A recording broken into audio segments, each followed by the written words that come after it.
জিন কি কি কারণে মানুষের উপর আক্রমণ করে থাকে, আজ আমরা সেই সম্পর্কে আলোচনা করব। আসসালামু আলাইকুম ওয়া রাহমাতুল্লাহি ওয়া বারাকাতুহু। সম্মানিত দর্শক শ্রোতা ভাইরা, যে যেখান থেকে আমাদের এই ভিডিও দেখছেন, সকলকে রইল আমাদের দারুল ইলম পেজ থেকে শুভেচ্ছা ও অভিনন্দন। তো আল্লাহ তাআলা আমাদের উক্ত বিষয়ের উপরে আলোচনা করার তৌফিক দান করুন। সকলে বলেন আমিন। জিন কয়েকটি কারণে মানুষের উপরে আক্রমণ করে থাকে।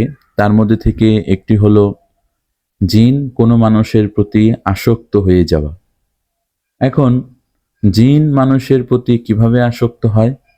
আসক্ত হয় যেমন মেয়েরা মাথায় কাপড় দিয়ে চলে না, বেপর্দা চলাচল করে, শোয়ার ঘরে উলঙ্গ বা অর্ধ উলঙ্গ হয়ে শুয়ে থাকে। এই সমস্ত জিনিসগুলো, জিন যেহেতু মানুষের সাথেই চলাফেরা করে, মানুষ যেখানে থাকে সেখান দিয়ে তারা চলাফেরা করে, এগুলো যখন তারা দেখতে পায় তখন তারা এই মানুষের প্রতি আসক্ত হয়ে যায়। চাই সেই জিনটা পরী হোক অথবা জিন হোক। পরী হলে পুরুষের উপরে, পুরুষ যদি তার খালি গায়ে অথবা বিছানায় উলঙ্গ অর্ধ উলঙ্গ বা যেভাবে সুন্নাহ তরিকা সেভাবে যদি সে চলাফেরা না করে, তাহলে জিন হোক পরী হোক মানুষের প্রতি এই জিন জাতিরা আসক্ত হয়ে যায়। তখন এই আসক্ত হওয়ার কারণে সে তার প্রেমাস্পদকে একান্ত করে পেতে চায়। আর এই পাওয়ার ক্ষেত্রে যদি বাধা হয়, তখনই সে যে বাধা হয় বা যারা বাধা হয় তাদের উপর আক্রমণ করে অথবা স্বয়ং রোগীর উপরই আক্রমণ করে থাকে।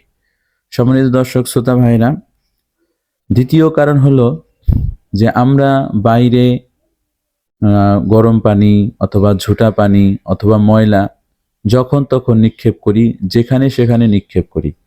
সেখানে জিন দাঁড়ানো থাকতে পারে অথবা জিনেরা সেখানে থাকতে পারে, আর সেই পানি, ঝুটা পানি বা ময়লা জিনের গায়ে গিয়ে পড়লে জিন তখন ক্ষিপ্ত হয়ে ওঠে, মানুষের প্রতি আক্রমণ করে থাকে।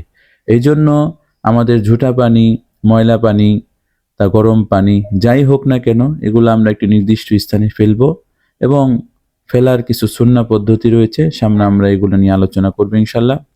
আরেকটি কারণ হলো যে যেখানে সেখানে প্রস্রাব করা আর প্রস্রাবের দোয়া না পড়া, টয়লেটে যাওয়ার সময় যে দোয়াগুলো সেগুলো না পড়া। এক জায়গায় প্রস্রাব আসছে, তাপাস করে আমরা সেখানেই প্রস্রাব করতে বসে গেলাম, দোয়া পড়লাম না, নির্জন জায়গা কিনা বা এটা প্রস্রাব করার উপযুক্ত জায়গা কিনা, এগুলো আমরা বিবেচনা করলাম না। এই জন্য যেখানে সেখানে প্রস্রাব করা যাবে না। আর চতুর্থ কারণ হলো যে গর্তে প্রস্রাব করা। বিভিন্ন গর্ত থাকে, গর্তের মধ্যে সেটা ইঁদুরের গর্ত হতে পারে, সাপের গর্ত হতে পারে, যে কোনো প্রাণী জন্তুর গর্ত হতে পারে। কিন্তু মনে রাখতে হবে যে জিনেরা অধিকাংশই সাপের আকৃতিতে থাকে এবং এই সাপগুলো গর্তের মধ্যে থাকে। এখন আমরা যদি গর্তের মধ্যে প্রস্রাব করি আর এই প্রস্রাব যদি গিয়ে জিনের উপর পড়ে, তাহলে জিন আপনার উপরে অবশ্যই আক্রমণ করবে।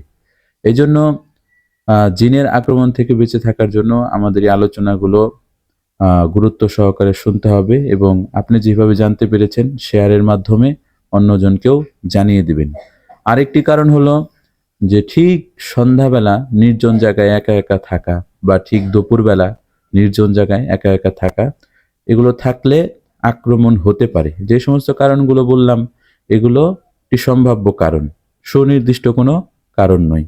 আল্লাহ তাআলা আমাদেরকে এই সমস্ত কথার উপরে আমল করে জিনের আক্রমণ থেকে বেঁচে থাকার তৌফিক দান করুন। আসসালামু আলাইকুম ওয়া রাহমাতুল্লাহি ওয়া বারাকাতুহু।